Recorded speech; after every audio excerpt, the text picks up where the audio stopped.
시청자 여러분, 안녕하십니까. 아침의 매일경제입니다. 오늘 함께해 주실 분들 소개해드리겠습니다. 최양호 한국외대 초빙 교수, 김관옥 계명대 교수, 이두하 전 국회의원, 노영희 변호사가 오늘 함께합니다. 반갑습니다. 안녕하세요.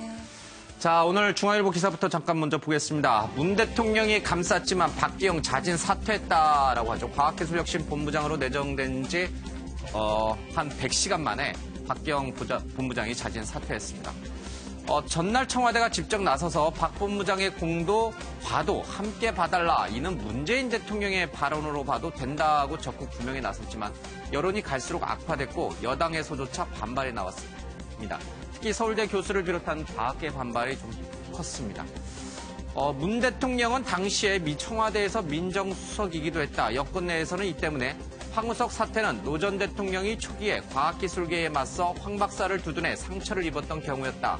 문 대통령과 청와대가 사태의 중대성을 과소평가했다는 게 놀랍다. 박 본부장의 사퇴 전에 문 대통령이 박 본부장에 대해서 확고한 생각을 가지고 있다라고 전했다고 합니다.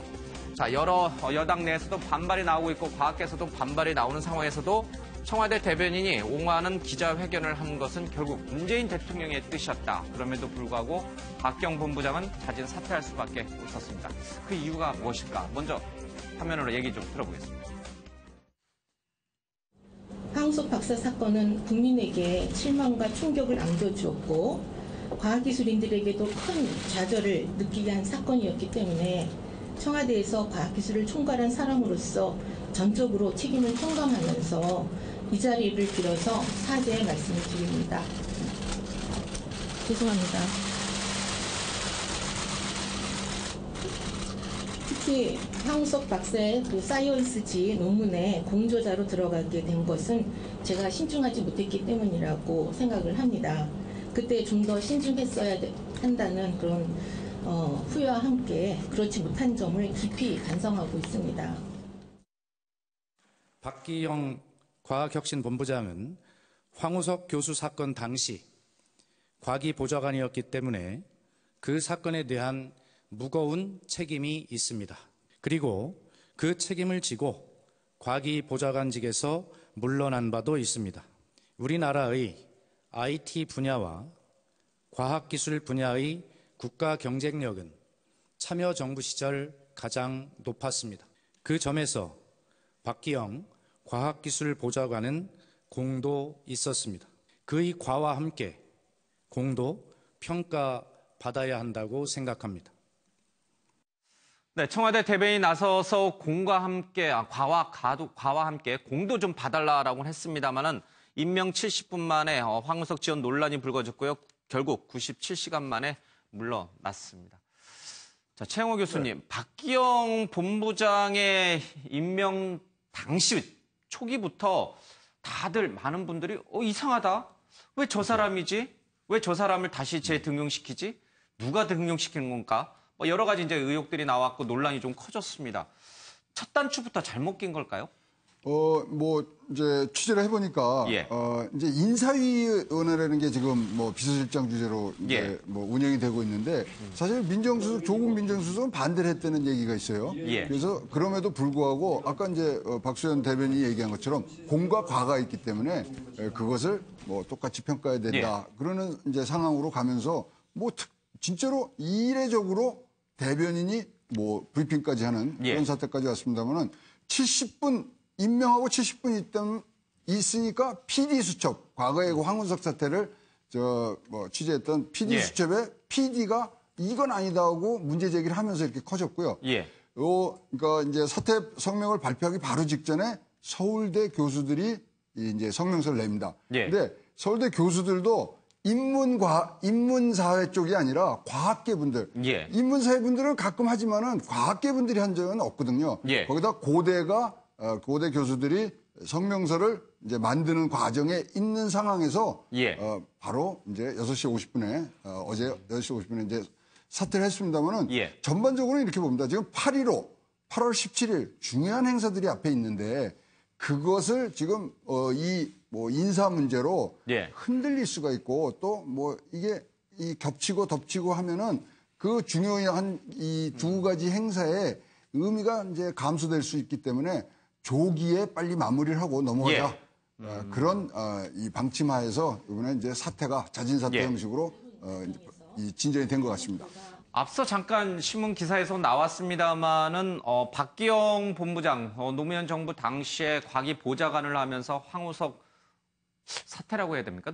하여튼 황우석 띄우기에 1등 주역이었죠. 결국 이제 줄기세포를 비롯한 그쪽 분야가 침몰하게 되는데 또 역시 1등 공신이라고 해도 과언이 아니신 분인데 세상이 너무 가혹하다. 이제 이런 얘기를 남기시고 떠나셨어요. 정말 박기영 보좌관에 대해서 우리가 잘못 알고 있는 거예요. 굉장히 좋으신 분이고 황우석 사태에 그렇게 큰 책임은 없는데 너무 심하게 지금 매도한 건가요? 어제 사태의 변을 보면 조금 억울하다는 얘기가 많이 나옵니다. 그러니까 실질적인 어떤 진심에서 우러나오는 사태가 아니라 상황이 이렇게 됐으니 밀려서 나간다. 이런 걸로 받아들여지는 저는 이거는 굉장히 긍정적이지 않은 신호라고 봐요. 왜냐하면 사실은 사과를 맨 먼저 한 거는 임명을 받고 나서 이제 그 황우석 사태에 대한 사과를 하는데 그때 이제 손혜원 의원이 과거에 이 인터뷰한 거를 올립니다. 근데 그때 내용이 뭐냐면 황우석 사태가 거의 대부분 드러난 상태인데도 그 이후에도 황우석 그 당시 교수를 옹호하는 그런 얘기를 해요. 그러면 그때 옹호하는 것과 지금의 상황, 11년이 흐른 지금 상황과 뭐가 변했나요? 변한 건 아무것도 없고 임명을 받았다는 것만 변화가 된 거죠. 그러니까 이 사과가 실질적으로 임명을 받기 위한 어떤 사과, 이걸로 비춰질 수가 있는 것이죠. 그러니까 진정성이 좀 떨어진다 그런 얘기가 많이 나오는 것이고 특히나 결정적인 거는 과학기술계가 이 부분에 대해서 일종의 거부가 너무 강력한 거예요. 그러니까 황우석 사태라는 건 좌절감을 주는 겁니다. 집단적 좌절감을 준 거고 트라우마를 준 건데 그 당시에 관련자가 다시 책임자로 온다. 이거를 수용하기가 굉장히 어려웠던 것이죠. 알겠습니다. 아마 청와대로서는 황우석 사태 말고 노무현 정부에서 이뤄졌던 IT 과학 쪽의 부흥, 그 주역이었던 박기영 당시 보좌관의 공도 좀 생각해달라 이렇게 얘기는 했습니다만 사실 공보다는 과가 더 훨씬 크다는 게 과학계, 심지어 여당 내부에서도 그런 인식이 좀 강했던 것 같습니다. 문제는 왜 이런 인식을 청와대에 계신 분들이 왜 오판했을까? 이 정도 과오는 있지만 그래도 공이 더 크니까 넘어갈 수 있을 거라고 왜 오판을 하게 됐을까? 그 부분이 좀 궁금해지는 이유예요. 사실 노무현 정부의 유산이 긍정적인 것도 있겠지만 부정적인 것도 있을 수밖에 없죠.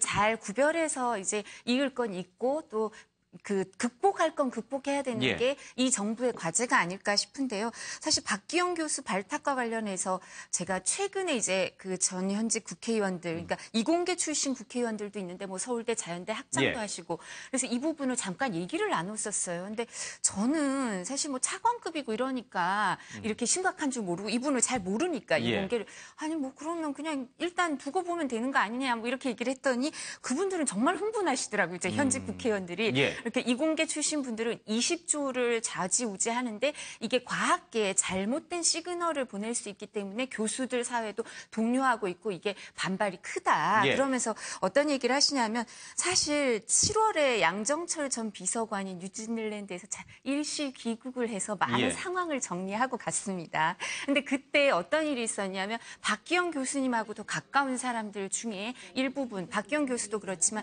그 문재인 대통령 그 선거 운동을 도왔던 사람들이라고 주장하는 사람들이 있겠죠. 얼마나 도왔는지 전 모르겠지만 그 사람들이 좀 활발히 활동을 하면서 이렇게 부정적인 영향을 미치는 게 일부 있었어요. 그리고 잘못된 시그널을 보내니까 양정철 전 비서관이 와서 그 문제와 다른 문제를 다 이렇게 선거 도왔던 사람들 서운하지 않게 하면서도 이 정부에 부담을 줘서는 안 된다면서 정리를 좀 하고 갔거든요. 그러고 나서 박기영 교수가 발탁이 되니까 그럼 그 사람들이 그렇게 했던 게 자기들 주장만이 아니고 일정 부분 그럼 박기영 교수와 가까운 사람들이 이 정부의 여기에 기여를 좀 했나 이런 생각이 들더라고 저도요. 그러니까 이런 잘못된 시그널 그리고 뿐만 아니라 그 과학 밖에 잘못된 시그널 이런 걸 줄 수 있기 때문에 이 반발이 컸던 것 같고요. 근데 왜 문재인 대통령 쪽에서는 민정수석실에서 이 민정실에서 검증하고 반대했다는데 왜 그렇게 했을까? 그러면 제가 아까 말씀드렸던 것처럼 일정 부분 같이 일했던 사람에 대한 친밀감 그리고 아까 말씀하신 뭐 IT나 이런 데 대해서 이렇게 공이 있었다고 생각하는 거 그리고 참여정부의 유산에 대해서 좀 긍정적으로 생각하는 게 많았던 점 이런 오판이 있지 않았나 싶습니다. 지금 앞서 잠깐 읽었던 신문에는 문재인 대통령의 뜻이었다 이제 이런 구절이 몇 개 나와요. 그러니까 여러 주변 참모들의 반대에도 불구하고 박경 본부장 카드를 계속 가져가는 거는 문재인 대통령의 뜻이었다. 근데 결과적으로 보면요. 박경 본부장의 사태로 인해서 문재인 대통령은 그럼 상처를 입은 건가? 리더십에 상처를 입은 건가요?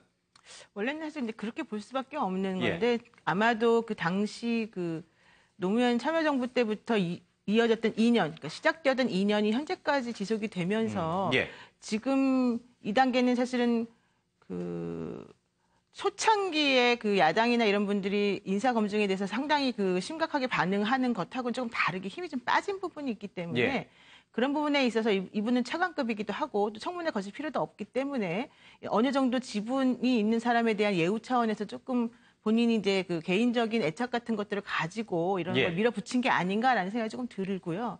사실 당시에 이제 황금박쥐라고 하는 이름으로 보통 이제 불렸던 분들이 황우석, 김병준, 그다음에 이 박기영, 그다음에 이제 진대재 이런 분들 아니겠습니까? 이런 분들 때문에 사실 이제 과학기술계가 상당히 조금 창피했었던 부분이 있었던 것인데 그런 부분에 대해서 이제 시간이 많이 지나고 나니까 그때 당시에 심각했던 것들에 대해서 조금 지금은 이제 신경을 좀 덜 쓰고 있었던 게 아닌가. 그래서 약간의 오만과 이런 것들이 지금 같이 작용한 게 아닌가라는 생각을 좀 할 수밖에 없는 구조고요.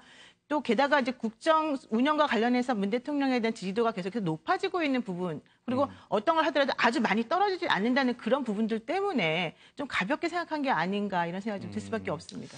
모르겠습니다. 이 노무현 전 정부와 연관돼 있는 일이라면은 유독 약해지는 이 문재인 정부의 약점 내지는 한계가 또 드러났다라고 뭐 일가라는 신문도 좀 있었습니다만 글쎄요 좀 안타까운 일은 분명한 것 같습니다.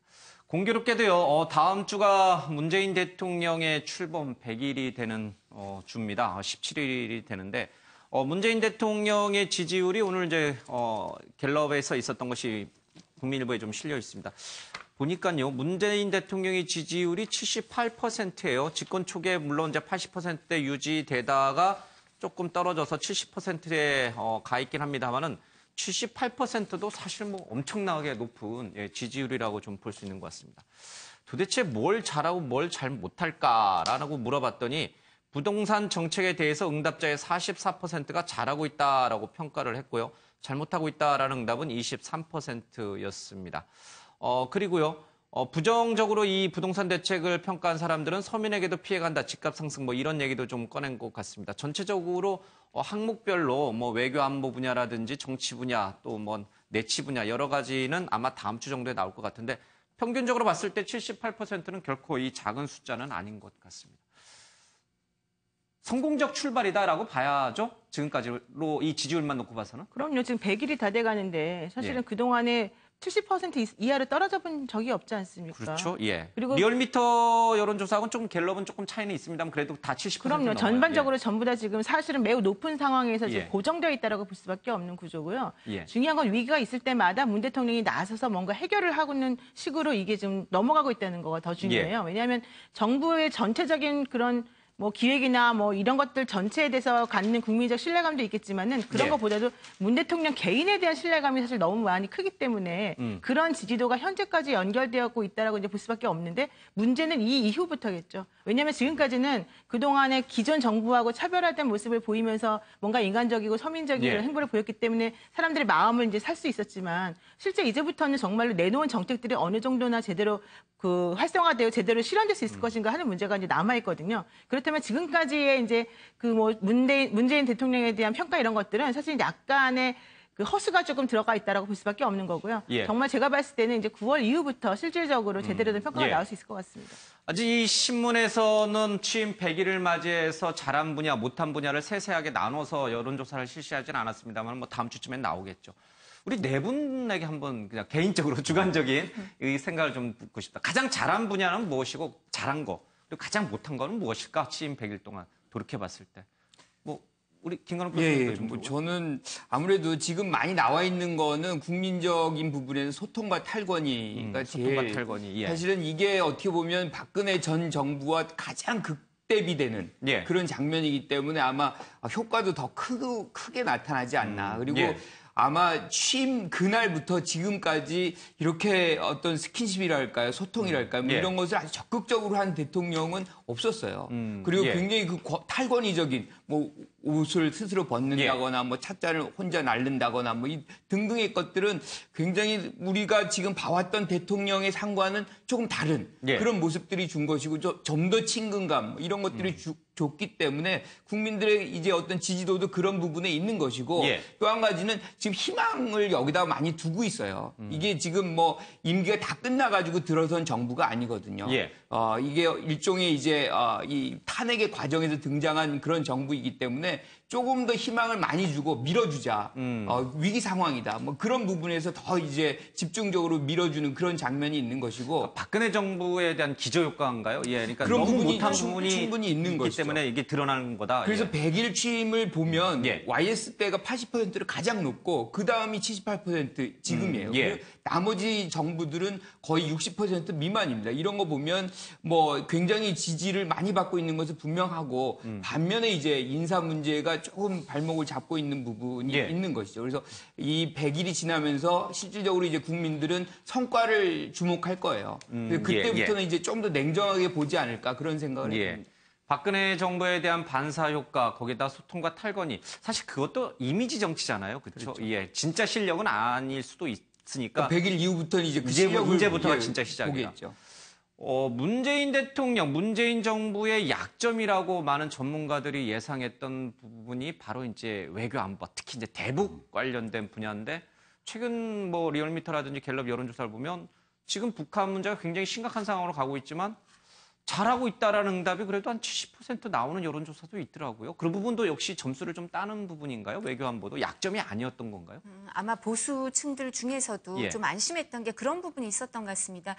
문재인 대통령이 미국 갔다 오셔서 첫 번째 국무회의를 주재하시면서 하신 말씀이, 그러니까 우리가 운전석에 앉아서 이제 북한 관계를 해결하겠다 이렇게 얘기를 하셨었는데 미국 갔다 오셔서 첫 번째 국무회의에서 사실상 우리가 독립적으로 할 수 있는 게 그렇게 많지 않다는 걸 알았다. 그래서 이렇게 협조가 이루어져야 된다. 이런 취지로 얘기를 하셨는데 그런 부분에 대해서 좀 더 현실을 빨리 깨닫는 분이구나. 그러니까 이렇게 어떤 정책을 취할지는 모르지만 현실에 대한 인식이 바로 돼 있으면 그 정책에 대해서도 또 믿음을 가질 수 있는 거니까요. 그런 현실에 대한 인식 그리고 사드 배치에 대해서도 뭐 이렇게 여러 가지 얘기가 있죠. 너무 오락가락했다는 얘기도 있지만 이게 현실적인 위험이 있을 때는 뭐 임시라는 표현을 쓰긴 했지만 배치하겠다고 그래도 얘기를 하시고 그래서 그런 부분에 대해서 일정 부분 불안감을 조금 이렇게 해소하는 방향으로 가고 있지 않나. 근데 조금 존재감이 덜 보이긴 하죠. 그래서 이제 8.15 때 어떻게 말씀을 하실 건가라는 기대를 하는데 왜냐하면 지금도 상황이 계속 에스컬레이트 되고 있지만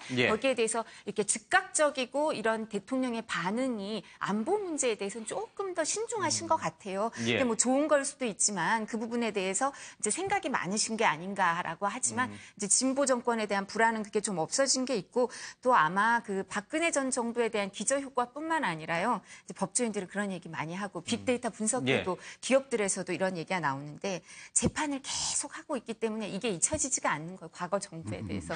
그렇기 때문에 재판하면서 계속 새로운 게 나오고 계속 하고 있으니까 대통령께서 한 말씀 하고 하면 이제 계속 비교가 되는 거죠. 그렇지만 뭐 여러분들이 말씀하신 것처럼 그리고 또 대통령은 정부에서 참여정부 그러니까 지금 그 핵심 멤버들은 그 정권을 재창출한 유일한 세력이거든요. 그러니까 이렇게 익숙한 게 있어요. 이 정권을 더 이상 아마추어적이진 않다 이런 아마추어적이진 않고요. 그리고 대통령께서도 하는 걸 보면 공간은 장악하고 있구나. 직위를 장악하는지 이제 더 봐야 되지만 청와대라는 공간을 장악하고 있는 분이거든요. 그렇지 않은 분들도 많았는데 그래서 그런 기대가 있는 것 같은데요. 아무래도 이제는 국민들이 기다려줄 때 인내심이 일정 부분 한계가 있겠죠. 그래서 성과 성과에 대해서 이제 정치가 결과에 대해 책임지는 거니까 그걸 또 지켜보고 있을 겁니다. 이제 여기 나와 계신 분들이 얘기하신 게 전반적으로 아마 다음 주 여론조사 해보면 그때도 다 이제 네. 그렇게 아마 나올 거예요. 예, 이제 보는 시각이 아마 비슷하게 아마 나올 텐데. 이제부터는 진짜 실력을 보여줘야 된다. 이미지 정치도 아니고 박근혜 정부에 대한 반사효과, 기저효과도 아니다. 이제 그런 거는 다 걷어내고 진짜 문재인 정부의 성패를 가를 실력을 보여줘야 된다고 하는데 그 부분이 아마 가장 첨예하게 드러나는 곳이 민생 분야 아니겠습니까? 그렇죠. 민생 경제 분야인데 경제죠. 사실 부동산 대책 내놨죠. 그리고 국민연금, 국민건강보험료 내놨죠. 이게 굉장히 서민들에게 또 우리 국민에게 미치는 영향이 굉장히 커요. 네. 우리 시청률은 잘 안 나오는 주제이기 이 부분은 어떻게 보세요? 이게 만약에 제대로 정착이 되지 못했을 경우에는 강한 후폭풍, 반발이 불러올 게 뻔하거든요. 재원의 문제가 굉장히 크게 부각이 됐고요. 아까 YS 얘기를 했지만 YS 80% 하지만 끝에 가서 5%로 끝냈지 않습니까? 그거는 경제가 망가졌기 때문에 그렇게 추락을 한 거거든요. 그래서 지금 이미지라든가 안보 이런 것들이 다 결론적으로는 수치로 나타나는 경제로 평가를 받을 수밖에 없는데 지금 공통된 게 두세 가지가 있습니다. 이런 것들이 다 2022년까지만 딱 맞춰져 있습니다. 그 이후에 재원이라든가 지속 가능한 거에 대해서 지금 어떤 확신을 못 주고 있고요. 그다음에 재원 마련 문제에 대해서 좀 솔직하지 못한 부분들이 지금 그러니까 거짓말을 하는 건 아닌데 그렇다고 해서 이것을 정확하게 이런 방식으로 해서 가야 된다. 증세 문제, 그다음에 건보료를 인상하는 문제 이런 것들에 대해서 굉장히 지금 우리가 알기 쉽게 지금 확실하게 말씀을 못 해주고 있고요. 그다음에 이런 정책들이 나오면서 소위 말하는 소통의 과정, 전문가의 대화, 그다음에 설득의 과정이 지금 빠져 있는 부분들이 있기 때문에 그런 부분들이 뒤에는 부메랑으로 분명히 작용할 수 있다. 그런 부분에서 경제가 나가는 방향에 대해서 좀 더 큰 그림이 확고하고 이 아주 정확한 재원을 갖는 부분들이 좋으면 좋겠다. 그런 부탁 말씀드리겠습니다. 취임 100일을 맞아서 17일 날 이제 대통령이 첫 기자회견을 하는데 과거 누구라고 말 안 하겠습니다만 하여튼 짧게 읽고 그냥 들어가는 건 말고요. 지금 이제 여기 나와 계신 분들이 다 지적했던 내용들을 좀 기자들과 시간 제한 없이 자유롭게 Q&A로 좀 풀어서 국민에게 좀 신뢰를 좀 더 줄 수 있는 그런 방안이 됐으면 좋겠습니다. 좀 좋은 기자회견이 되기를 좀 기대해 보겠습니다. 자, 넘어가겠습니다. 자, 이 박찬주 대장의 갑질 문제가 지난 일주일 내내 좀 화제가 됐습니다. 그런데요, 박찬주 대장은 국민 여론과 상관없이 자신을 전역시켜달라 국방부에 인사 소청을 냈습니다.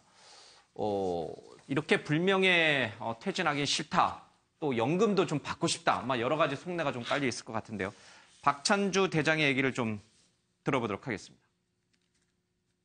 그냥 아들 같은 생각하고 했지만 그들에게 상처가 됐다면 그 형제나 그 부모님께 죄송합니다. 남편 박찬주 대장께서는 그 이번 논란에 책임이 없다고 생각하십니까? 네. 공관 옮길 때마다 냉장고 챙겨가셨다는 의혹 제기됐는데 사실 인정하세요? 그 다 제 냉장고입니다. 그 공관병한테 아들 같다고 하셨는데 행동이 정당하셨다고 생각을 하세요? 네. 정당하다고 생각하세요? 정말 아들같이 대했습니다.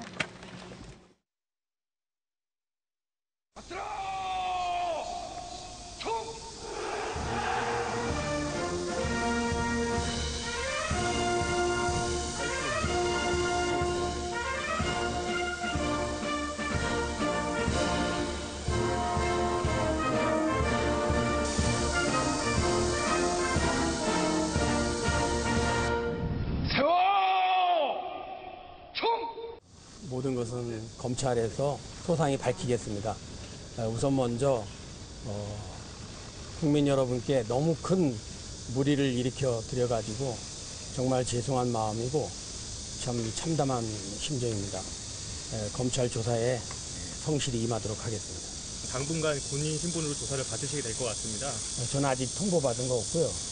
제가 전역 지원서를 낸 것은 의혹만으로도 그것은 자리에 연연하는 모습을 보이고 싶지 않아서 제가 전역 신청을 한 것이고 아직 저희 신변에 관한 것은 통보받지 못했습니다. 억울하다는 생각은 안 드시나요? 그런 생각 없습니다.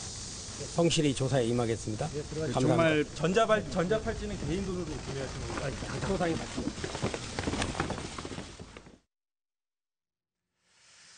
예, 끝까지 조사를 받고 나오면서도 국민에게 죄송하지만 아들같이 됐다. 이렇게 얘기를 하고 있고요. 박찬주 대장은 정말 너무 송구스럽지만 나 명예롭게 전역시켜달라. 이렇게 얘기하고. 말이 앞뒤가 약간 안 맞아요. 그죠? 모순된 멘트가 좀 많이 나와요. 그러니까 실질적으로 본인이 한 행동이 도덕적이나 도의적으로는 문제가 있을 수 있겠지만 그럼에도 불구하고 법적으로 혹은 본인의 그 신분과 관련된 여러 가지 특혜를 모두 내려놓을 정도로 잘못한 것은 아니다. 이런 점을 지금 지적하고 싶은 거죠. 그냥 겉으로는 죄송하지만 속으로는 그렇죠. 난 억울해 이런 뜻이라는 그러니까 건가요? 무리를 일으키고 상대방이 불쾌하게 했던 것에 대해서 미안하게 생각하지만 그것은 기본적으로는 군대의 오랫동안 관행적인 문화였었고 그런 것들이 이번에 좀 시대가 바뀌고 세월이 바뀌면서 본인에게 조금 부메랑처럼 돌아온 것에 대해서 억울하다는 심정도 하나가 있는 것이고요. 또 그러면서 본인이 중장관급 이상의 중장급 이상의 경우에는 면책되면 무조건 이제 전역을 해줘야 되는데 전역을 안 해준 것에 대해서 내가 지금 누려야 할 것들이 많은데 여기서 이걸 안 해줌으로 인해서 문제가 생긴다. 그러니까 빨리 처리해달라고 하는 메시지를 군에 보내는 거거든요. 근데 과연 그런 것들이 이제 본인들이 얘기하는 그 진정한 사과하고는 정말 거리가 너무 많이 있는 것이기 때문에 그것은 국민들이 좀 기만하는 상황인 것이고 저런 식의 발언이나 저런 식의 태도, 사과 아닌 사과를 하시는 것들을 보게 되면 아직까지는 지금 당신들이 무엇을 잘못했는지에 대한 깊이 있는 반성은 없는 것 같습니다. 근데 이게 군 인사법을 뭐 저는 잘 모르겠습니다만은 뭐 이렇게 군 인사법도 똑같겠죠. 뭔가 죄가 있어서 군 검찰의 조사를 받고 있을 때는 자기 마음대로 전역 못한다. 그럼 일반 공무원들도 비슷하니까요. 뭐 그런 규정이 있는데 또 다른 규정에서 보면은 삼성 장군 이상이 보직이 없으면 그러니까 후임자가 와서 보직이 바뀌게 됐거나 아니면 새로운 보직을 받지 못하게 되면 면직이 되면은 자동 전역한다라는 또 규정이 또 있어요. 그러니까 두 규정이 충돌하는 상황인데 이제 전례가 없던 일이니까 사성 장군이 이런 상황에 처한 건 아마 전례가 없던 일이니까. 그 두 가지인데요. 하나는 이렇게 삼성 장군 이상이 면직이 되면 사실 자동 제대하게 되는, 전역하게 되는 그게 하나 있고요. 그다음에 징계위원회라는 게 있습니다. 그런데 이것이 3인으로 구성이 되는데 지금 이 박찬주 대장이 설 3이에요.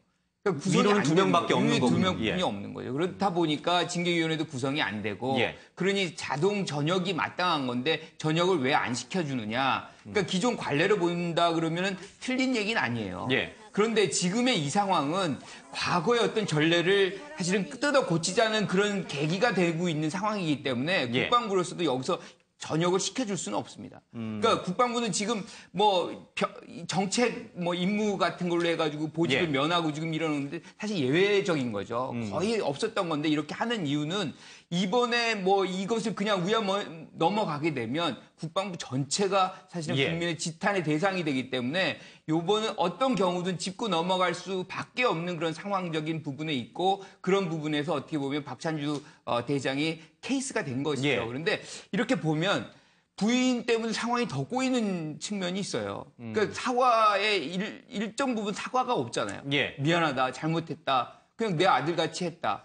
그나마 이제 박찬주 대장이 그런 얘기를 좀 하지만 그럼에도 불구하고 이렇게 인사소청을 하는 것은 민간 법원에서 하는 것이 좀 더 유리하다. 뭐 그런 것을 좀 예상하고 하는 것 아닌가라는 측면에서 보면 지금 아까 이 변호사님 말씀하셨지만 조금 뭐 이런 상황을 좀 유리하게 가져가려고 하는 진정한 어떤 반성이 거기에 내재돼 있지 않는 거 아닌가라는 의구심을 갖게 하는 거죠.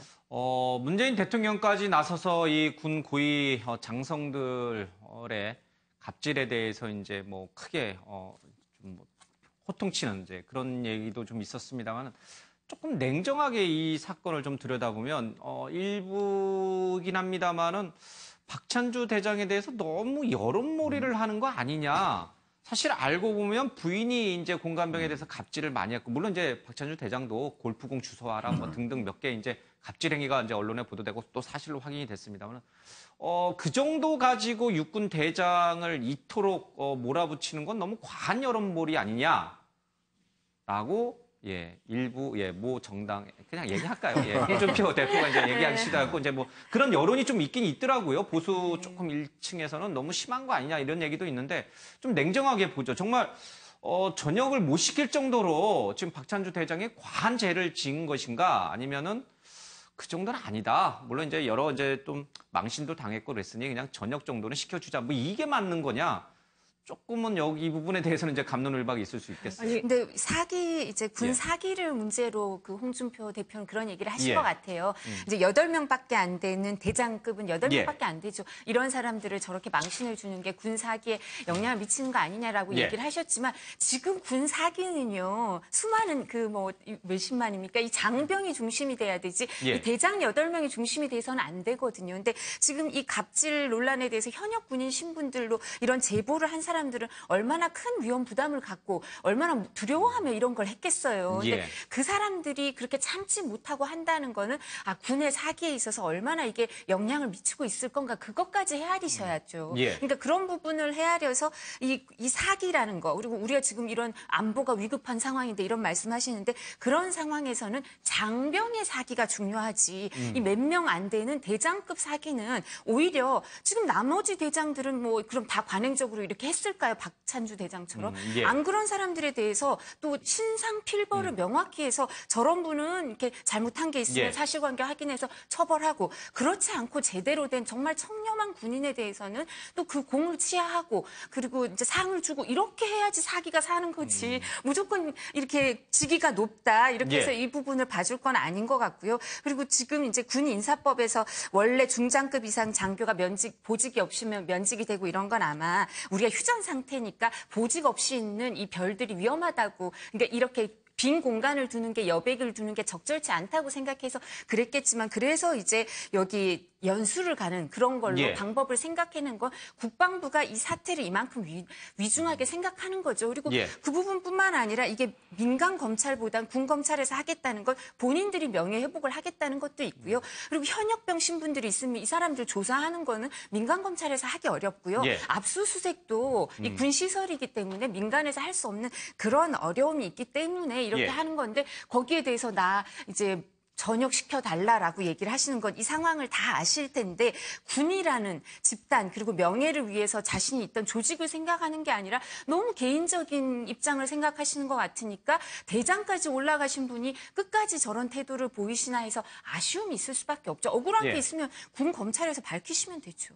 기본적으로 이런 분들 같은 경우에는 품위 유지 의무라는 게 있습니다. 그러니까 그 검사들도 마찬가지고 그 판사들도 마찬가지고 변호인들도 마찬가지고 이 군인들도 마찬가지인데 군 인사법에 보면은 품위 유지 의무를 위반했을 경우에는 징계가 가능하다 이런 식으로 나와 있거든요. 지금 그 박찬주 대장이 주장하는 것 같이 그 정도가 나를 전역까지 못 시킬 정도냐라고 말을 하면 안 되는 것이 실질적으로 이분이 그 사성 장군으로서 해야 될 것과 하지 말아야 될 것이 있는데 그런 것들을 생각해 보았을 때 이분의 행동과 그 사모님, 그 부인의 행동 같은 경우에는 실질적으로는 군 전체의 얼굴에 먹칠을 한 셈이 되기 때문에 그런 상황에서 군 검찰이 수사에 나서고 피해자를 입건하고 있는 이 타임이라고 한다면 당연히 여기 협조를 해야 되고 본인이 왜 전역을 안 시켜주느냐, 난 연금을 유지하고 싶다 이런 식의 주장을 하는 것은 매우 무책임한 행동이라고 볼 수밖에 없는 거죠. 그 이전의 행위는 몰랐다 하더라도 한민구 국방부 장관한테 구두 경고를 받고 나서 한 행위에 대해서는 본인도 방조 내지는 이 비슷한 그 어떤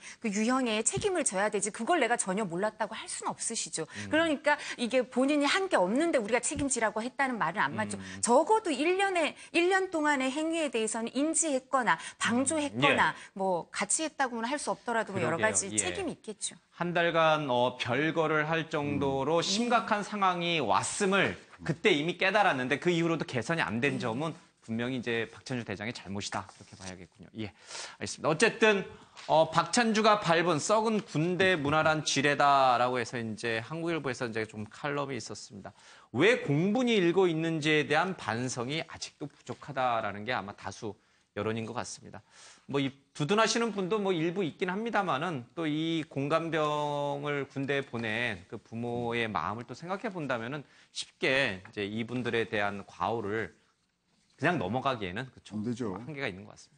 군인은요, 제복을 입은 시민이거든요. 그럼 시민에 대한 존중과 그다음에 보호 안전을 위해서 이 대장이라는 자리가 그걸 지켜줘야 되는 자리인데 그런 기본 의식이 없었다는 거에 대해서 뭐 일 시키는 거 뭐 이런 것 때문에 억울한 게 아니라 시민을 보호한다는 군인의 기본적인 자세를 망각한 사태이기 때문에 일벌백계해야 됩니다. 알겠습니다.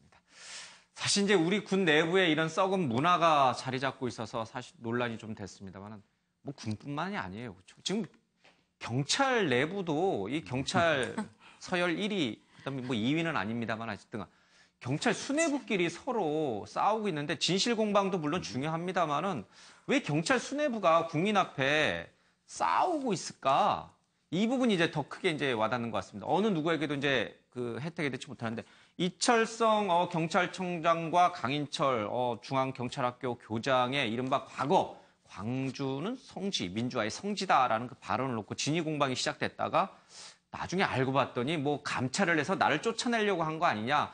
또 정권이 바뀌었는데 나는 살아남고 너가 나가야 되는데 뭐 약간 이런 식의 이전 투구로 벌어지는 것 같아요. 이 사태는 국민이 어떻게 보고 있습니까? 내부에서는 황운하 울산경찰청장의 경우에는 창피하다 이런 얘기를 좀 하고 계시는데. 일종의 이전 투구 양상이 된 거죠. 그러니까 이게 약간은 보복성의 성격이 있어요. 처음에는 강 교장한테 대한 어떤 이것이 그 일종의 이제 처벌, 감찰 수준에서 이제 수사 수준이 아니고 징계 정도가 이제 방침이었는데 이것이 SNS에서 그때 이제 이철성 총장이 그걸 내리라 그랬다는 것이 이제 지시가 내려왔다는 것이 기사로 보도가 되면서 수사로 전환이 됐다는 거예요.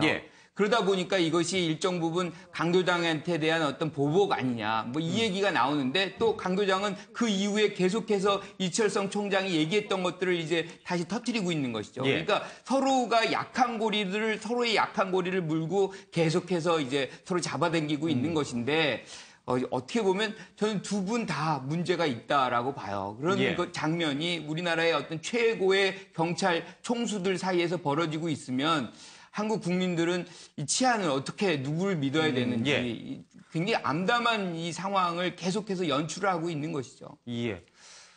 근데 왜 이런 일이 벌어졌을까? 이제 새 정부가 출범한 지 얼마 되지 않잖아요. 그러면 원래 새 정부 초기에는 항상 공직기강을 가장 강하게 내세우거든요. 그래서 공직자들이 바짝 긴장하기 마련인데 하물며 이 경찰 내부라고 한다면 뭐 그 기강은 군대랑 거의 같으니까요. 엄청 셀 수밖에 없는데 어떻게 이런 일이 벌어질 수 있을까? 저게 제가 알기로는 그 이철성 청장이 사실은 이제 지난 정권의 사람이기 때문에 정권이 바뀌고 박근혜 나면 정부에서 임명한 청장이니까요. 바뀌고 나면 사실 이제 그만둬야 되는 게 아니냐라고 하는 인식이 한 군데에서 있었습니다. 그런데 문재인 대통령의 그런 그 기존 배경을 살펴보게 되면 노무현 그 정권과의 연계선상에서 조금 많이 평가가 되는 부분이 있고 그러다 보니까 5.18 민주화 운동이라던가 이 관련돼서 그 광주나 그 민주화 운동과 관련돼 있는 부분들에 대해서 어떤 메리트를 가지고 있는 분들에 대한 그 우대나 혹은 승진 같은 것들이 있을 것이다라고 하는 내부적인 그런 예측이 있어요.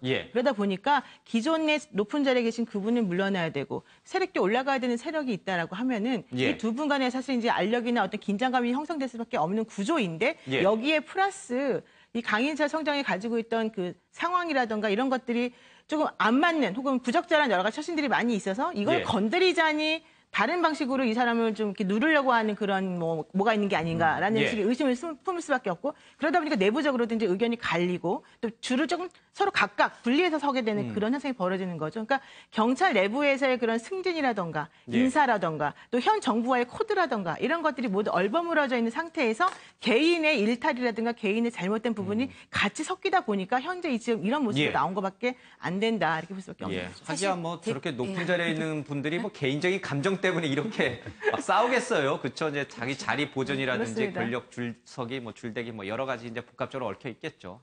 대통령의 힘은 그냥 저희가 이제 이렇게 말하면 안 되지만 그냥 공무원을 했거나 어쩌다 공무원을 했거나 늘 공무원을 하는 사람들의 입장에서는 얘기할 때 그 사정기관의 장악력과 공무원 인사권이라고 얘기를 하죠. 대통령의 보통. 힘은? 네, 대통령의 힘은 사실 거기서 나온다. 이렇게 얘기를 하는데 근데 뭐 원래는 그렇지는 않겠지만 저희가 이제 그 공무원들 입장에서는 그렇게 생각을 하기도 하는데 그 사정기관이 이제 감사원장, 뭐 경찰청장, 검찰총장, 국세청장 이렇게 있는데 지금 감사원장은 사실 법조인 출신, 법원장 출신이고 의미가 그렇게 크지 않지만 나머지 사정기관의 장은 다 바뀌었죠 사실. 근데 경찰청장이 계속 가고 있기 때문에 여기에 대해서 경찰 내부에서는 그 나머지 사정기관에 대해서도 사실은 다음에 누가 될 거다 이런 게 있었어요.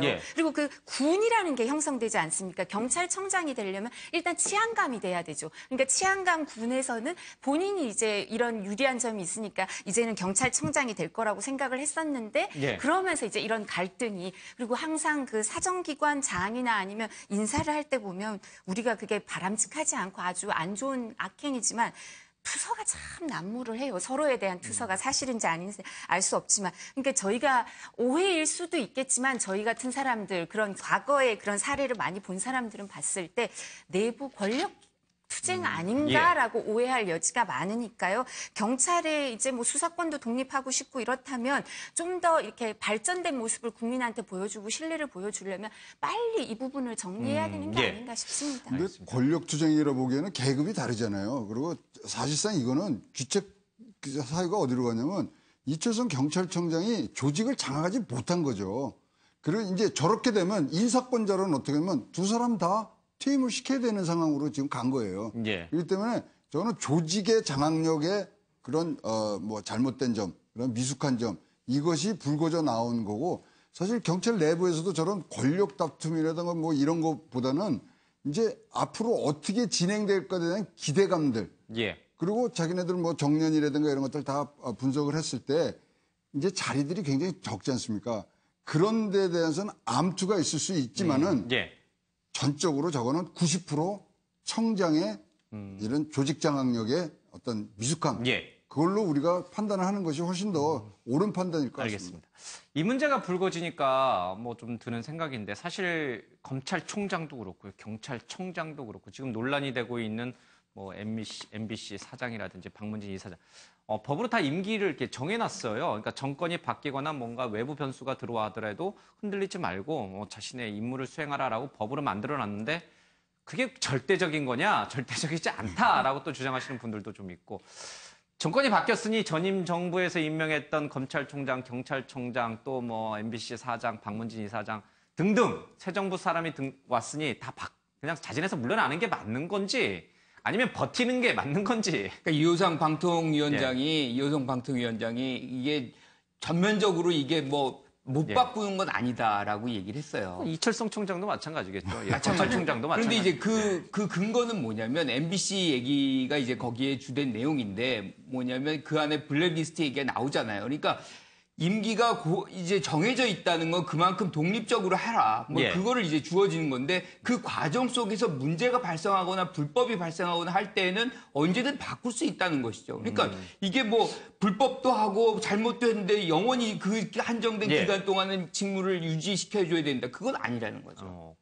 이철성 총장은 불법은 아니지만 어쨌든 뭐 최영호 교수님 말을 빌자면 조직을 장악하지 못하고 부하를 제대로 통솔하지 못한 책임을 물어서 해임시킬 수 있다. 그런데 그게 정권이 바뀌어서 해임시킨 건 아니다. 그렇죠. 부덕의 소치 때문에 해임시키는 거다. 이렇게 국민이 받아들일까요?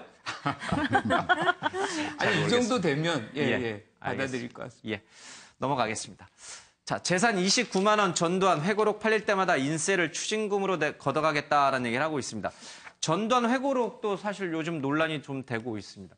최영호 교수님, 전두환 회고록 저는 읽어보지 않았습니다만은 책 곳곳에 역사적 사실을 왜곡하는 내용이 있다라고 해서 이제 광주지법에서 출판은 배포를 못하도록 이제 금지시켰잖아요.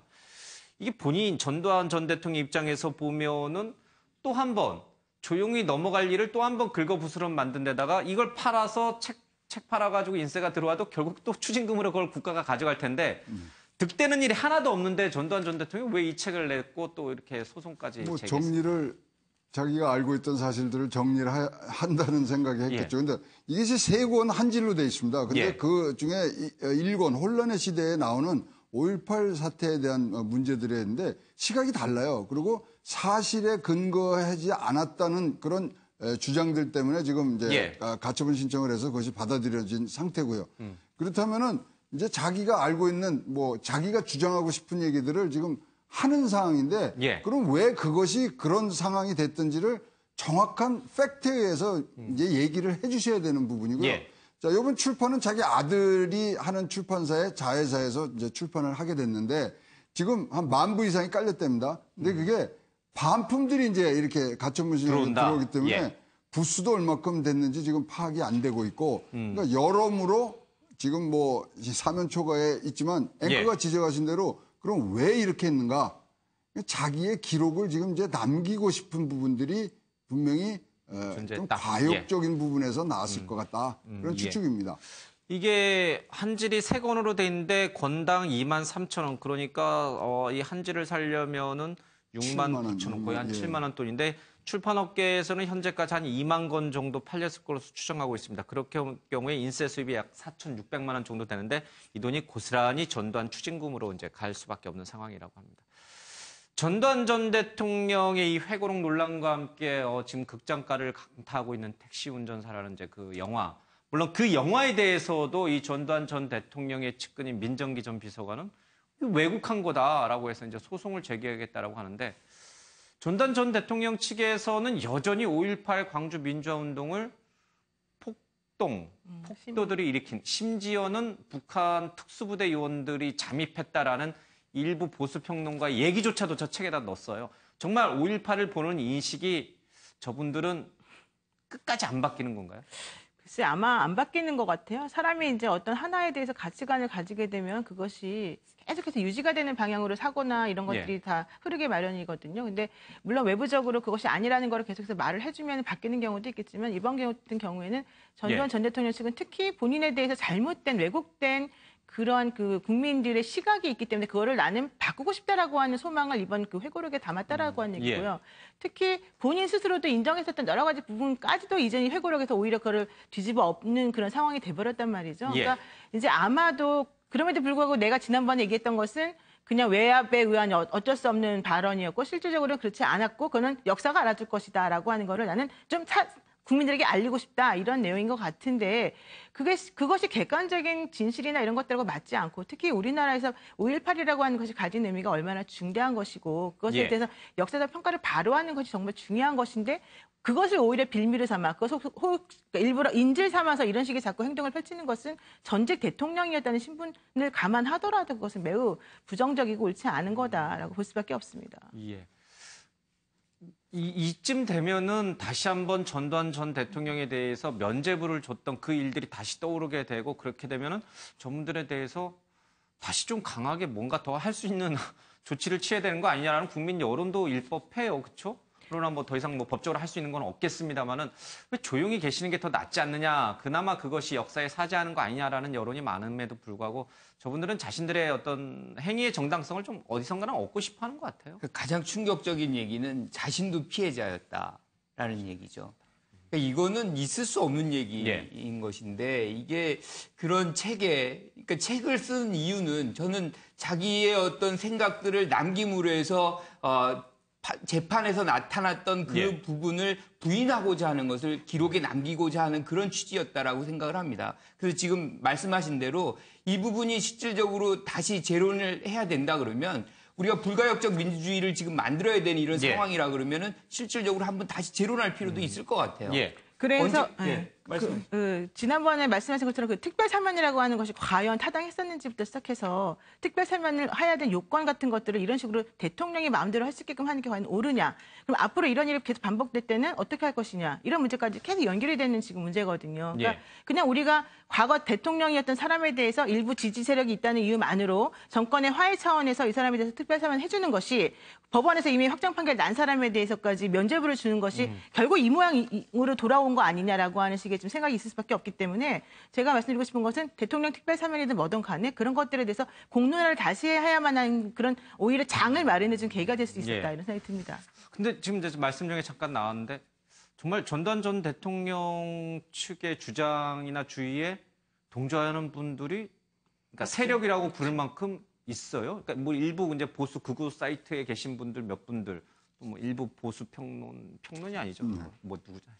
지모 씨 뭐 이런 등등.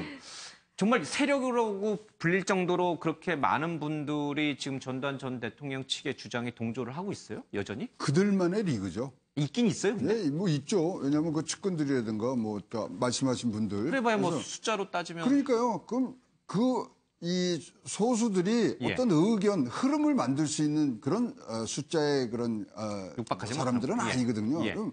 그러니까 지금 우리 뭐 언론 헌법에 나오는 저 표현의 자유가 있기 때문에 저거를 뭐 막을 수는 없지 않습니까? 그렇지만 우리가 저기 소위 말하는 사서 보지 않으면 돼요. 듣지 않으면 되고요. 지금 진짜로 궁금하잖아요. 또 뭐라고 쓰나. 근데 지금 이제 우리가 이 전체적으로 시대적으로 우리가 깨달아야 될 게 뭐냐면 디지털 세대라는 게 지금 빛의 속도로 왔다가 빛의 속도로 가고 있거든요. 자꾸 과거로 우리가 돌아가서 거기에 대해서 적폐청산하고 지금 정부에서 잘하고 있기 때문에 여기에 연연하기보다는 과거의 연장선상을 고치는 것보다는 미래를 보는 그런 지금 아주 뜀박질을 열심히 해야 되는 상황이기 때문에 자, 뭐 전두환 대통령이 내놓으면 그렇구나로 넘어가고 아까 노영희 변호사가 얘기한 것처럼 그러한 잘못된 점에 대해서는 또 재발 방지 대책을 내놓고 지금 굉장히 우리 빠른 속도로 세상이 변하고 있습니다. 그 부분에 우리가 좀 맞춰야 될 것 같습니다. 근데 우리가 이제 일본과의 역사 교과서도 마찬가지잖아요. 이것을 한번 교과서로 인정이 되면 그 부분에 대해서 인식하고 그거를 사실로 믿는 사람들이 있습니다. 그래서 이 책도 마찬가지예요. 이 책도 재판의 결론과 다른 얘기가 나오면 일부의 사람들은 또 그것이 사실인 줄 알고 믿게 되는 거죠. 그래서 이제 출판을 이제 판매를 금지시키는 가처분이 나온 거이기 때문에 이런 부분은 역사와 다른 얘기들은 사실은 책으로서 나올 수 없다는 것이 저는 제가 말씀드리고 싶은 얘기. 나중에 이제 세월이 좀 흘러가면 뭐 이제 지난 정부에서 이제 국정교과서 논란도 좀 있었습니다. 역사적 사실을 어떻게 기술하느냐를 놓고서 이제 첨예하게 대립하는 경우도 있잖아요. 어느 정부가 등장하느냐에 따라서 역사적 기술이 달라지는 그런 이제 일도 좀 있긴 한데 정말 이대로 가다가는 언제쯤인지는 모르겠습니다만 이 5.18 광주민주화운동을 기술하는 시각이 지금 여기서 저희들이 얘기하는 것과는 전혀 다른 시각으로 진짜 전두환 전 대통령의 회고록에 나오는 내용처럼 기술될 수도 있겠구나. 그런 우려는 항상 갖고 있어야 될 것 같아요. 근데 지금 법원에서 이제 출판이나 배포 이런 걸 가처분 신청을 인용한 거는 본안 소송에서도 그 부분을 받아들여서 일본에 대해서는 앞으로도 계속 배포되는 게 어려운 지경일 거거든요. 그러니까 역사는 항상 승자의 기록이었고 그걸로 사람들한테 인식이 되니까 후세가 되면 그걸 직접 겪지 않은 사람들한테는 그걸로 인식될 수가 있어서 우리가 기록을 두려워하는 거죠. 그래서 지금 말씀하신 것처럼 저런 잘못된 기록이 이제 계속 있으면 어떡하냐라고 걱정하셨지만 법원에서 아주 이례적이거든요. 저렇게 해주는 게. 그렇게 되면 본안 소송에서도 그대로 갈 가능성이 커서 그렇게 막 우려하시는 것처럼 이게 계속 퍼지거나 이런 일은 별로 없을 것 같습니다. 우리 이웃 나라인 이제 일본에서 독도를 자꾸 자기네 땅이라고 우기는 게 교과서에도 막 실어버리잖아요. 그렇다면 뭐 한 10년, 20년 뒤에 일본의 그 어린 학생들이 어른이 됐을 때는 독도는 진짜 자기네 땅인 줄 알고 그렇게 믿게 될 거예요. 그런 우를 대한민국에서는 다시 좀 일어나지 않았으면 좋겠습니다. 사건 기사 잠깐 하나 좀 다루겠습니다. 한밤 버스에서 쓰러진 20대 기사 시민이 살렸다라고 하는데요. 창원 시내버스에서 이제 발작을 일으켰습니다. 이렇게 화면이 있죠. 119 기다리지 말고 병원 가자라고 해서 이 많은 버스 승객들이 모두 동의해서 신속히 응급실로 좀 갔다고 합니다. 환자가 이제 안전하다는 것을 좀 확인한 후에 기사가 이 승객들에게 각자 목적지 정류장까지 데려다 주겠다라고 했더니 아니다, 신경 쓰지 말라, 잘 가시라 이렇게 했다고 합니다. 모처럼 보는 훈훈한 미담 기사인 것 같습니다. 사실 여기 안에 계셨던 분들 중에 나 바쁜데 빨리 나 좀 가야 되는데 나 지금 응급실을 갔다가 가면 늦는데 뭐 이러신 분들도 사실 왜 없었겠어요. 그렇죠. 있었겠죠. 그래도 다 그런 자기 목소리를 내지 않고 다 도와주시고 또 버스권에 있다가 가실 분들은 병원에서 또 자기 갈 길 갔기 때문에 저런 거야말로 진짜 모범이죠. 왜냐면 자기의 조그만한 그런 불편함을 감수할 수 있는 부분, 그게 배려 아니겠습니까? 그래서 이런 미담 기사들 때문에 그래도 아직 한국 사회가 살만하다. 이제 뭐 이런 얘기도 나오는 것 같습니다. 사망보험금 13억 원을 타내려 아들 갖자고 전 남편을 익사시켰다라고 하는데요. 보험 설계사와 이 가족이 특히 엄마와 아들이 남편을 바닷가에서 머리를 물에 박아가지고 질식사 시킨 다음에 미끄러져서 익사 사고가 발생한 것처럼 이제 위장을 했습니다. 그런데 그 바닷물이 웬만해서는 이렇게 사람이 익사 당할 수 있는 그런 뭐 아주 낮은 물이었으니까 그렇지 않다라고 해경이 의심해서 실험까지 해봤더니 실제로 이 가족의 주장이 좀 달랐습니다. 이 기사 읽으면서 약간 좀 끔찍해요. 그리고 또 한 가지는 웬만하면 보험 센 거 들어놓지 말아요. 저희 사무실에서도 그것과 비슷한 사건을 한 적이 있어요. 이거는 이제 그 부인이 남편하고 이혼을 했지만 그 부인하고 남편이 같이 살면서 그 26살 된 아들하고 같이 이제 짜고서 특히 그 보험 설계를 하는 분과 같이 3명이서 짜고서 이제 전 남편에 대해서 보험을 막 드러났다가 13억 원 가량을 이제 타려고 했던 사건인데요.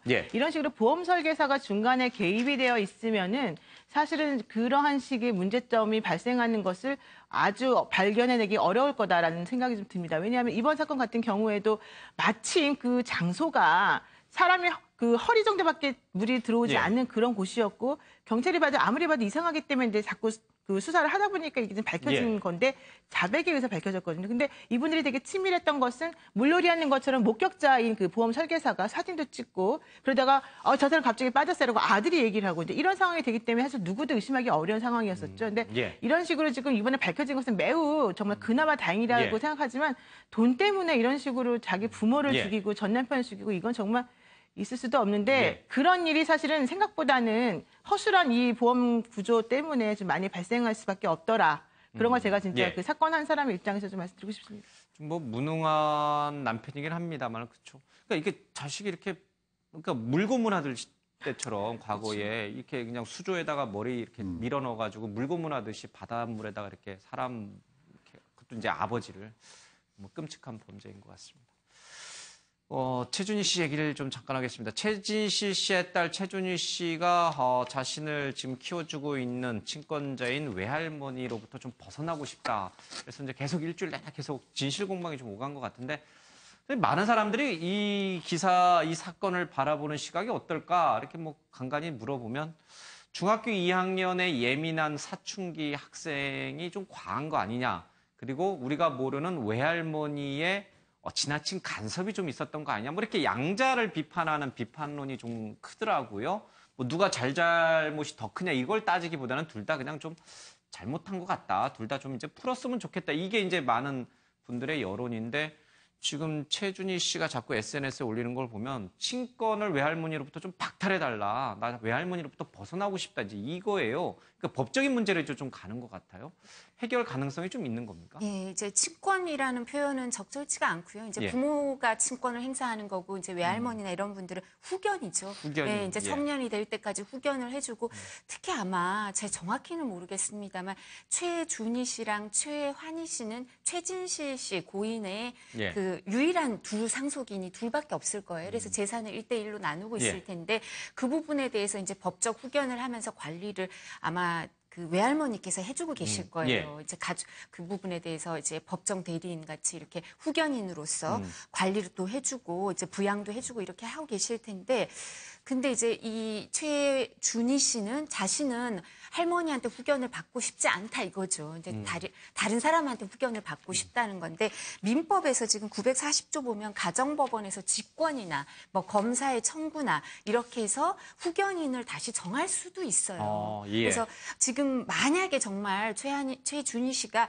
그냥 누가 잘못했는 건지는 저희가 알 수가 없죠. 근데 모르겠어요. 갈등이 너무 심하고 외할머니하고 나는 세대 차가 많이 나서 내가 외할머니랑 그 후견을 받아 사는 게 너무 힘들다. 안 맞다 우리는. 그죠? 이렇게 뭐 어떤 다른 게 아니라 안 맞다 이렇게 하는 경우에도 법원에서 뭐 직권이든 아니면 뭐 경찰에서 검찰을 통해서 이제 검사가 청구를 하든 다른 사람들 이제 자격 요건을 갖춘 사람이 그거를 청구를 하면 그 부분을 심사해서 가족이 아닌 혈족이 아닌 제3자 를 후견인으로 지정할 수가 있어요. 옛날에는 이제 혈족만 할 수 있었거든요. 그러니까 예를 들면 이모 할머니나 아니면 뭐 그 친하다고 하는 홍진경 씨나 뭐 이렇게 이영자 씨 같은 사람도 법원에서 후견인으로 지정할 수도 있어요. 이 절차를 다 밟아서.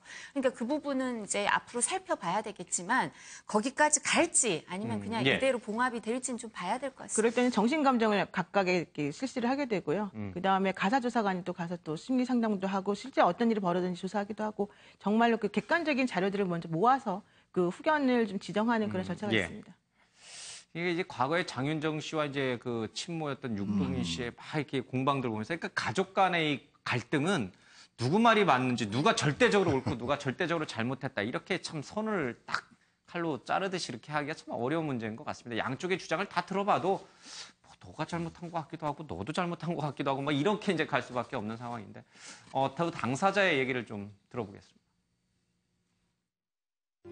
수민이 엄마가 항상 오빠한테 치이고 사랑을 우리 수민이한테 덜 주는 것 같지만 마음은 오빠 생각하는 거나 수민이 생각하는 건 다 똑같아. 그리고 우리 환희 엄마가 사랑하는 거 알지? 그리고 엄마는 우리 환희가 너무 자랑스럽고 많이 마음 아파하시는 것도 아는데 그래도 엄마가 있어서 제가 많이 힘을 내고 용기를 얻고 살아갈 수가 있는 것 같아요. 엄마 너무 고마워요. 너무 고맙습니다. 배는 남산만 해갖고요. 막 울면서도 그 가운데 막 밥을 시도 때도 없이 막 이게 스트레스를 받아서 그런지 막 시도 때도 없이 밥을 먹는데 이 양재기다가 밥을 비벼서 막 뭐든지 다 넣고 비벼서 한 양재기 갖다 놓고 눈물을 그 밥그릇에 쏟으면서도 그 밥을 퍼먹고서는 눈물에 콧물이 오면서도 퍼먹고 먹고 1분도 안 돼갖고 엄마 밥을 먹었는데 왜 이렇게 뱃속이 헛헛해. 밥을 먹어도 이렇게 속이 텅 빈 것 같아. 저는 정말 앞에서 아무 말도 못 해주고 눈물밖에 안 나와요. 이걸 어떻게 해야지 되나. 이거는 우리 한이 엄마 것 같은데. 드라마가 끝나면 정작 내가 하는 일은 아무 스케줄 없이 집에서 빈둥빈둥 시체놀이 하는 것이다. 엄마 미안해. 약에 취해 약 먹은 사실을 까먹고 또 입에다가 한 움큼 입에 물고 나 죽으면 그냥 흰천에 둘둘 말아. 에이 참. 마지막같이 막 슬프게 써놔서 뭐 지금 대한민국 연예인 가족 중에 아마 이만큼 또 이제 비극적인 비련의 주인공이 또 있을까 싶기도 합니다. 근데 이 최준희 양이 이제 주변에 엄마인 최진실 씨와 가까웠던 연예인들이 많잖아요. 이영자 씨도 있고 뭐 여러 가 있으니까 또 연예인이 되고 싶은 게 사실 저 중학교 2학년 뭐 나이 또래들의 대부분의 꿈이잖아요. 그러니까 약간 연예인이 되고 싶은데 그걸 말리는 외할머니. 그런데 오빠는 또 연예인을 시켜주려고 외할머니가 적극 도와주고 있는 현실. 나만 소외당한가? 나만 미워하는 건가? 라고 느끼는 저 사춘기 무렵의 그런 어떤 감정들. 약간 이런 건가? 아니면 정말 외할머니가 차별적으로 정말 이 최준희 양만 뭔가 성쾌하는 건가? 이게 잘 모르겠습니다만 여러 생각이 좀 복잡하게 드네요. 외할머니가 그랬다는 거 아니에요? 스님이 네가 연예인을 하면 엄마처럼 죽는다. 네, 뭐 그런 것도 있고, 거죠. 넌 노래를 못한다. 사실적으로 또 얘기해줘서 또 그것 때문에 그렇다. 뭐 여러 이상한 보도들이 많아요. 그런데 이제 애가 듣기에는 우리 기독교 믿는데 왜 스님 말을 믿어야 되느냐. 그러니까 본인의 어떤 의지랑은 굉장히 받아주지 않는 것이 굉장히 섭섭하고 그랬겠죠. 이제 그런 것들이 이제 굉장히 이제 축적이 되는데 상대적으로 자기 오빠에 대한 어떤 편애는 심했던 것 같고. 그런 것들이 지금 쌓여서 할머니에 대한 어떤 원망 뭐 이런 것들이 지금 표출되고 있는 거 아닌가 그런 생각이 듭니다. 알겠습니다. 아무쪼록 좀 잘 풀렸으면 좋겠습니다. 국민의당 전당대회가 코앞인데요. 4파전으로 치러집니다. 뜻밖의 이현주 원내수석 부대표가 당대표 출마에 선언했는데 오늘 아침 언론에서 흥미로운 기사를 썼더라고요. 안철수 전 대표, 그러니까 안철수 이제 지금 뭐 또 당대표 나왔으니까 후보라고 부르겠습니다. 안철수 후보 측 진영에서 헷갈려 한다는 거예요. 이현주는 우리 사람인 줄 알았는데, 우리 표를 갉아먹으러 나온 건가? 이제 이게서 반신반의한다는 기사가 나와서 저도 흥미롭게 읽었는데, 정말 이현주 원내수석 부대표 왜 나온 거예요? 그러니까 이현주 의원이 나온 것에 대해서 논란이 굉장히 많습니다. 시나리오도 많고요. 근데 유력한 부분은 이런 부분이 있어요. 그러니까 예컨대 이현주 의원이 나왔다는 거는 즉 안철수 후보가 한 번에 과반을 이제 차지하지 못할 것이라는 그런 어떤 전략적 판단이 4파전으로 가서 나중에 이제 이현주 의원으로부터 협력을 받는 그런 어떤 모양을 이제 4자 대결에서 2자 대결로 갈 때 하나의 어떤 힘을 얻어가는 그런 목적이다. 뭐 이렇게 얘기하는 사람도 있고요. 아까 어제는 뭐 반장 친구는 뭐 출마하면 안 되는 거냐. 내가 더 잘할 수 있다. 그런데 이틀 전까지만 해도 안 나온다는 얘기를 계속 했었거든요. 그러니까 그 뭐 뚜렷한 목적은 지금 알 수는 없지만 어쨌든 4파전의 양상은 분명한 것으로 보여집니다. 사실 뭐 반장 친구라고 얘기하셨습니다만은 뭐 가방 못지까지는 아니더라도 친구는 아니었던 걸로 좀 되는데 어쨌든 이현주 의원의 출마의 변 좀 잠깐 들어보겠습니다. 그간 많은 선배 동료 의원 여러분과 당원 여러분의 출마 종용이 있었지만 어떠한 때보다도 우리 당의 엄중한 시기이기에 많은 날 동안 불면의 고민을 했습니다. 어제도 한 2시간 고민하면서 2시간을 잔 것 같은데요. 저 이현주가 위기에 국민의당을 구하는 구원투수가 되겠습니다.